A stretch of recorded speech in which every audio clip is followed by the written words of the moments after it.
warahmatullahi wabarakatuh. Bismillahirrahmanirrahim. Alhamdulillahi rabbil alamin.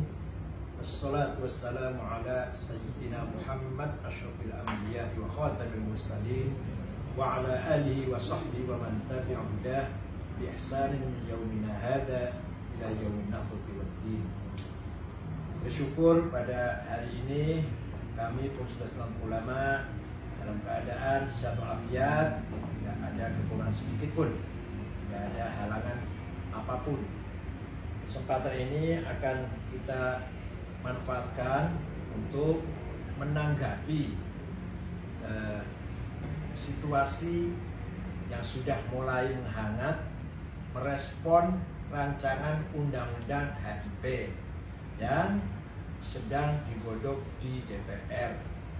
Itu merupakan hal yang sangat penting karena menyangkut ideologi negara kita, yaitu Pancasila, yang sudah diterima bulat oleh seluruh bangsa Indonesia, terutama Nahdlatul Ulama ketika Munas di Situbondo sudah menerima dengan bulat bahwa Pancasila asas tunggal semua warga bangsa Indonesia dalam bernegara ini. Terutama Gus Dur waktu itu paling getol menerima asas tunggal Pancasila dengan alasan-alasan teologis, alasan-alasan sosiologis, alasan psikologis. Nah, sekarang ada rancangan undang-undang HIP, haluan ideologi Pancasila, yang dianggap oleh beberapa pihak, terutama ormas-ormas Islam, para ulama, para kiai, agak menyinggung perasaan karena dianggap menyimpang dari kesepakatan Pancasila yang sudah diputuskan. Dengan demikian, kita akan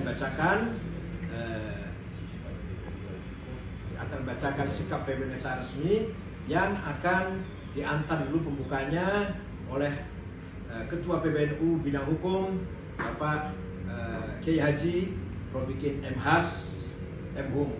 Silakan. Assalamualaikum warahmatullahi wabarakatuh. Bismillahirrahmanirrahim. Salatu wassalamu ala Rasulillah. Sikap pengurus besar Nahdlatul Ulama terhadap RUU haluan ideologi Pancasila. Perkuat Pancasila sebagai konsensus kebangsaan. Bismillahirrahmanirrahim. Setelah melakukan pengkajian mendalam terhadap naskah akademik, rumusan draft RUU haluan ideologi Pancasila atau HIP, naskah akademik dan catatan rapat Badan Legislasi DPR RI dalam pengambilan keputusan atas penyusunan RUU HIP tanggal 22 April 2020, serta mencermati dengan seksama dinamika yang berkembang di masyarakat, pengurus besar Nahdlatul Ulama perlu menyampaikan hal-hal sebagai berikut. 1. Bahwa segala ikhtiar untuk mengawal, melestarikan, dan mempertahankan Pancasila sebagai falsafah bangsa, dasar negara, dan konsensus nasional patut didukung dan diapresiasi di tengah ancaman ideologi transnasionalisme yang merapuhkan sendi-sendi keutuhan bangsa dan persatuan nasional. 2. Pancasila sebagai titik temu kalimatun sawa yang disepakati sebagai dasar negara adalah dari satu kesatuan proses yang dimulai sejak pidato Bung Karno pada tanggal 1 Juni 1945, rumusan Piagam Jakarta 22 Juni 1945 yang dihasilkan oleh Tim 9, dan rumusan final yang disahkan oleh PPKI pada tanggal 18 Agustus 1945. Secara historis, Pancasila sebagai dasar dan falsafah negara yang disahkan pada tanggal 18 Agustus 1945 adalah hasil dari moderasi aspirasi Islam dan kebangsaan. Dengan rumusan final Pancasila sebagaimana termaktub dalam pembukaan Undang-Undang Dasar Nasional Republik Indonesia 1945, Indonesia tidak menjelma sebagai negara Islam, juga bukan negara sekuler, tetapi negara nasionalis religius. 3. Bahwa rumusan final Pancasila merupakan legasi terbesar yang diwariskan para pendiri bangsa yang terdiri banyak golongan, Karena itu, menonjolkan kesejarahan Pancasila 1 Juni dengan mengabaikan kesejarahan Pancasila 22 Juni dan 18 Agustus berpotensi merusak persatuan, membenturkan agama dengan negara, dan menguak kembali konflik ideologis yang akan menguras energi bangsa. Tindakan apapun yang dapat menimbulkan mafsadah, kerusakan bagi persatuan nasional wajib dihindari, karena Pancasila dirajut oleh para founding fathers justru untuk mencegah perpecahan dan mempersatukan seluruh elemen bangsa dalam sebuah tenda besar Negara Kesatuan Republik Indonesia. 4. Bahwa Pancasila sebagai perjanjian agung, Mitsaqun Ghalidh, tersusun dari 5 sila yang memuat nilai-nilai luhur yang saling menjiwai, di mana sila ketuhanan menjiwai kemanusiaan, persatuan, kerakyatan, dan keadilan sosial. Kesatuan nilai-nilai Pancasila yang saling menjiwai itu tidak bisa diperas lagi menjadi trisila atau ekasila. Upaya memeras Pancasila menjadi trisila atau ekasila akan merusak kedudukan Pancasila baik sebagai filosofi groundwork, falsafah dasar, maupun fundamental norm, hukum dasar yang ditetapkan pada 18 Agustus 1945. 5. Bahwa Pancasila sebagai stat fundamental norm adalah hukum tertinggi atau sumber dari segala sumber hukum yang termaktub di dalam pembukaan Undang-Undang Dasar 1945 sebagai hukum tertinggi yang lahir dari konsensus kebangsaan Mu'ahadah Wathoniyah. Pancasila tidak bisa diatur oleh peraturan perundang-undangan yang lebih rendah. Pengaturan Pancasila ke dalam seluruh undang-undang akan menimbulkan anarki dan kekacauan sistem ketatanegaraan. 6. Bahwa Pancasila sebagai filosofi groundwork adalah falsafah dasar yang menjadi pedoman untuk mewujudkan negara Indonesia yang merdeka, bersatu, berdaulat, adil, dan makmur dengan tujuan melindungi segenap bangsa Indonesia dan seluruh tumpah darah Indonesia, memajukan kesejahteraan umum, mencerdaskan kehidupan bangsa, dan ikut melaksanakan ketertiban dunia. Untuk mencapai tujuan dan cita-cita negara, Pancasila merupakan ideologi prinsip yang menjiwai sistem penyelenggaraan negara dan pemerintahan. Penerjemahan Pancasila sebagai ideologi kerja selalu mempertimbangkan dinamika dan perkembangan zaman, membakukan tafsir atas demokrasi Pancasila dalam suatu undang-undang jelas akan mempersempit ruang tafsir yang memandekkan dinamika, kreativitas, dan inovasi yang dibutuhkan untuk mendorong kemajuan bangsa sesuai tuntutan zaman. 7. Bahwa kesalahan yang terjadi di masa lampau terkait monopoli tafsir atas Pancasila tidak boleh terulang lagi. Kendati demikian, hal ini bukan merupakan dasar dan alasan yang dapat membenarkan perluasan dan atau penyempitan tafsir atas Pancasila dalam suatu undang-undang yang isinya mengatur demokrasi Pancasila dan demokrasi ekonomi Pancasila sebagaimana rumusan RUU HIP. 8. Bahwa obsesi untuk menafsirkan Pancasila secara ekspansif akan menimbulkan ekses negatif berupa menguatkan kontrol negara dalam kehidupan masyarakat.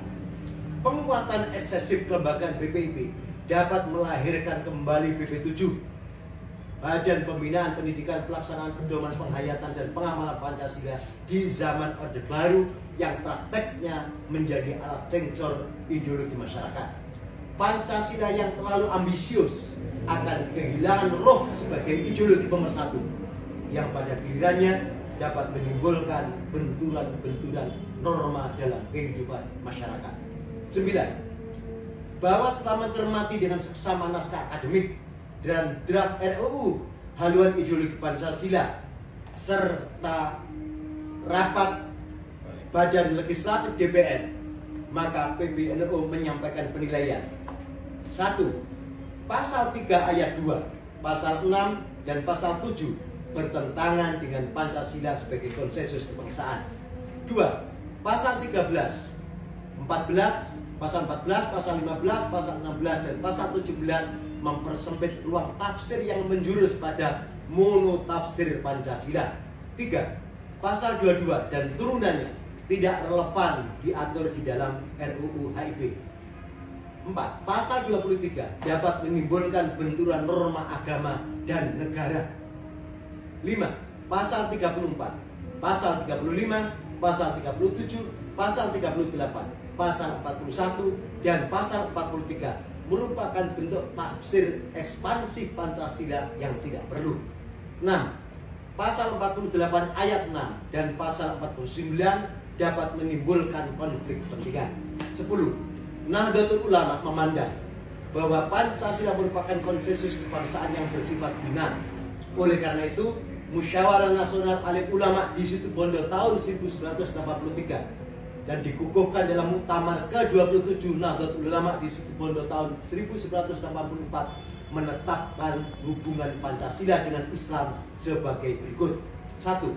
Pancasila sebagai dasar falsafah negara Republik Indonesia bukanlah agama, tidak dapat menggantikan agama, dan tidak dapat dipergunakan untuk menggantikan kedudukan agama. 2. Sila ketuhanan yang Maha Esa sebagai dasar negara Republik Indonesia menurut pasal 29 ayat 1 Undang-Undang Dasar 1945 yang menjiwai sila-sila yang lain, mencerminkan tauhid menurut pengertian keimanan dalam Islam. 3. Bagi Nahdlatul Ulama, Islam adalah akidah dan syariah, meliputi aspek hubungan manusia dengan Allah dan hubungan antar manusia. 4. Penerimaan dan pengamalan Pancasila merupakan perwujudan dari upaya umat Islam Indonesia untuk menjalankan syariat agamanya. Dan 5. Sebagai konsekuensi dari sikap di atas, Nahdlatul Ulama berkewajiban mengamankan pengertian yang benar tentang Pancasila dan pengamalannya yang murni dan konsekuen oleh seluruh pihak. Kita teruskan. Berdasarkan pokok-pokok pikiran dan penilaian atas naskah akademik, rumusan draft rancangan undang-undang HIP dan catatan rapat badan legislasi DPR RI dalam pengambilan keputusan atas penyusunan RUU HIP tanggal 2 April 2020, serta dengan mencermati dinamika yang terjadi dalam masyarakat, PBRU menyampaikan sikap dan pandangan sebagai berikut. 1. Pancasila sebagai kesepakatan final tidak membutuhkan penafsiran lebih luas atau lebih sempit dari penjabaran yang sudah dituangkan dalam pembukaan Undang-Undang Dasar 1945 beserta situasi batin yang menyertai rumusan finalnya pada tanggal 18 Agustus 1945. 2. Rancangan Undang-Undang HIP dapat menguak kembali konflik ideologi yang bisa mengarah kepada krisis politik.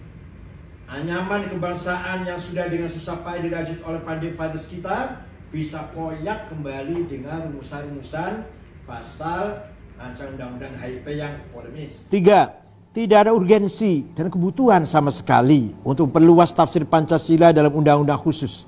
Pancasila sebagai filosofis, groundwork, dan state fundamental norm merupakan pedoman yang mendasari platform pembangunan nasional.